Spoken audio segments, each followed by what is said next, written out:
In this unit, we're going to be talking about civic participation, and here's a hint. It's not just about voting or sitting around waving a little American flag.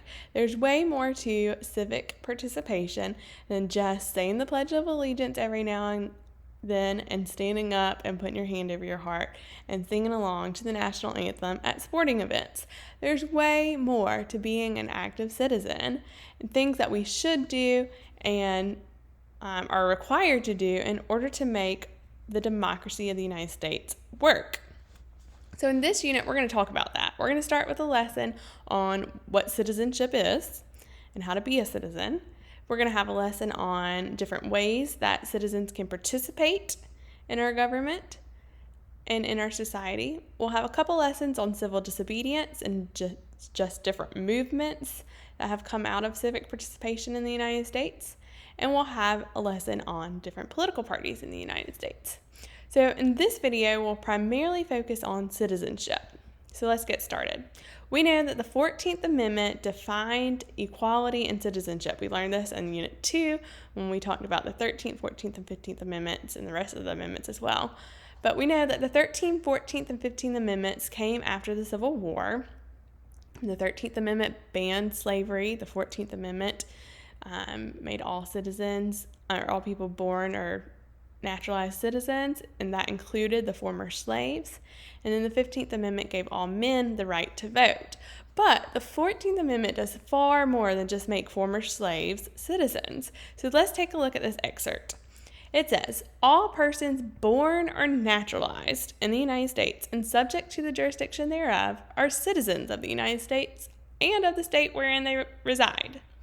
No state shall make or enforce any law which shall abridge the privileges or immunities of citizens of the United States, nor shall any state deprive any person of life, liberty, and property, ding ding, you've heard that before, without due process of law, nor deny to any person within its jurisdiction the equal protection of the law. So here we are defining citizenship. It says that all people who are born as citizens or become citizens through the process of naturalization are citizens of the United States and are subject to its laws and jurisdiction, and that they should be protected equally under the law.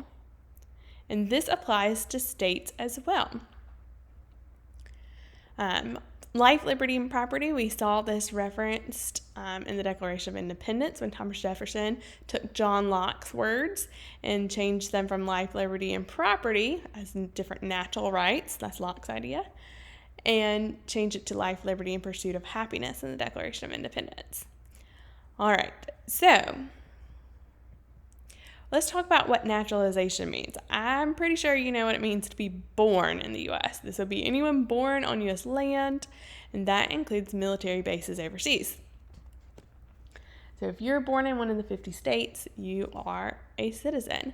If you are born to American citizens, you are also a citizen of the U.S. So if one of your parents is a citizen, you are also a citizen of the United States. So you can be born a citizen, either by being on U.S. land or by being born to a U.S. citizen, or you can become a citizen through the process of naturalization. We're also going to talk about different duties and responsibilities of citizens in the United States, but let's look first at naturalization. So if you are not a citizen, you might be one of these things. An immigrant is a person from a different country, and technically you can still be a citizen that is an immigrant. Perhaps you are a citizen that's been naturalized, and therefore you would be a person who came from a different country and became a citizen of the United States. So you would be an immigrant that was naturalized.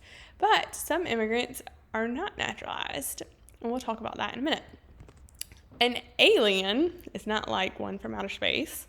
In civics, an alien is just another name for a person who's from a different country. So you can use immigrant and alien interchangeably. You have legal aliens, people who are here with a green card and permission from the United States.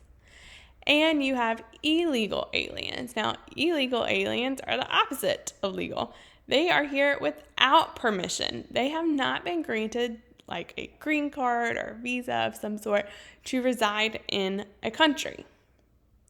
So those are unlawful. And you would not be able to apply to become a citizen through naturalization if you started the process illegally. And that is a subject of major debate and discussion in the United States currently. Another kind of immigrant is a refugee. You may have heard about this recently in the news, especially with all the turmoil happening in the Middle East and the increase in refugees coming from the Middle East.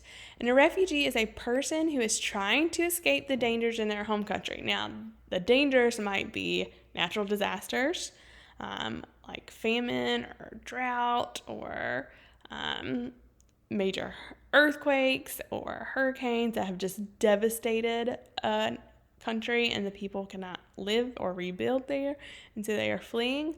But oftentimes we hear about refugees because of war and persecution. People who are no longer safe in their country, their rights have been infringed on, or they're just physically not safe due to oppression, and other countries will welcome them in to the country just as a means of goodwill and trying to look out for other people and helping them to have a better life. So those are called refugees. Now, an immigrant who would like to apply for naturalization in order to become a U.S. citizen has to go through a rather lengthy process that could take quite some time. First, they will apply. The U.S. Citizenship and Immigration Services, USCIS, is the agency that you would work with, and the immigrants will apply. They go through an application process that involves fees. In 2021, the fee to apply for citizenship was something like $640 per person. They would have to go through a biometric appointment, which basically you're getting your photo taken, kind of like a passport photo, your fingerprint and signature, and then you would study and prepare for a citizenship test, which takes place through an interview in which questions are asked to you and you have to answer those questions. Now, on the USCIS website, there are study materials, and one of those study materials is a list of 128 questions about civics and U.S. history for immigrants to study as they prepare for the interview test. You should take a look at it sometime and see how many questions you would get right, especially if you're already a citizen of the United States. See how many questions you get right. Once they pass that test, they would be given an appointment for the oath of allegiance, in which they read off and swear allegiance to the United States and resign from any other citizenship belonging they have for other countries. So they revoke their citizenship in other countries and become a citizen of the United States. Another fun thing to look at sometime might be how do other countries shape their naturalization process? Do they require people to revoke their citizenship or resign from their citizenship in other nations? Or do they allow dual citizenship? That would be an interesting thing to take a look at. In the United States, remember, you're required to resign any other citizenship you have as you give allegiance to the United States. All right, let's talk about duties and responsibilities of citizens of the United States. So I want you to make note in your notes that a duty is something you must do by law. You're required to do it as a citizen. A responsibility is something you should do as a citizen, but not something you have to do. So duties you must do by law. Responsibilities are things you should do but are not required. All right, so duties. In the United States, you are required to go to school to a certain age. Used to be 16 in North Carolina, and now it is 18. You would face truancy, or your parents would face truancy laws if you did not attend. Also, citizens are required to report to jury duty when they are subpoenaed to jury duty. This, as we learned in the last unit, allows for fair trial of people made up by fellow citizens when you're on trial for something. Okay, You are required to pay taxes to help support the government and the government services. Obviously, you're required to follow the law. Men in the United States are required to register for the Selective Services, which is the draft. Although the draft is not currently in place in the United States in 2021, there still needs to be a database of able-bodied men who would be ready and prepared to go into war should they be called. So men still have to register for the draft. Additionally, you might want to add that you are required to fill out the census accurately under law. And the census, remember, is a count of the population that's taken every 10 years. So when you get the census in the mail to your household, then you have to fill it out and do so accurately. And that's part of your duty as a citizen, so we have an accurate count. Now, all of these things help the United States to function. Okay, following the laws helps provide order. Having jury duty helps keep a fair trial. Paying taxes help the government provide for services. Having able-bodied men register for the draft helps defend our country if needed. Going to school, you might be wondering, like, why do I have to go to school? Well, we want our citizens to be informed, right? Because informed citizens are able to carry out the government in a democracy a lot more smoothly. Okay, now responsibilities, on the other hand, are things you should do. Like, you should vote. You should stay informed. Before you vote, you should stay informed. Maybe we should reorder these. You should stay informed and know about your government, and know about current events and the issues affecting the people around you and yourself, and then you should vote. If nobody votes in a democracy, then it's not going to be a very good democracy, huh? Okay, things you also could do: run for office.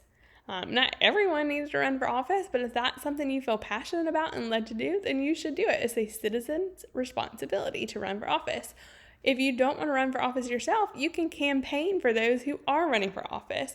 Once you're informed and you know which candidate you like, then you can campaign for that candidate and help get the word out and spread their platform and the issues that they support around so that other people can become informed too. You can also volunteer. Okay, volunteering might look like serving meals on wheels, or working at a nursing home and bringing cards to the elderly at a nursing home. It could be starting a community garden. It could be orchestrating a blood drive or giving blood. That is another responsibility. It could be like cleaning up your local parks or green areas and common spaces in a city. And also recycling. All of these things are things that help our government and help our country and the people around us. And so those are things we should do as citizens.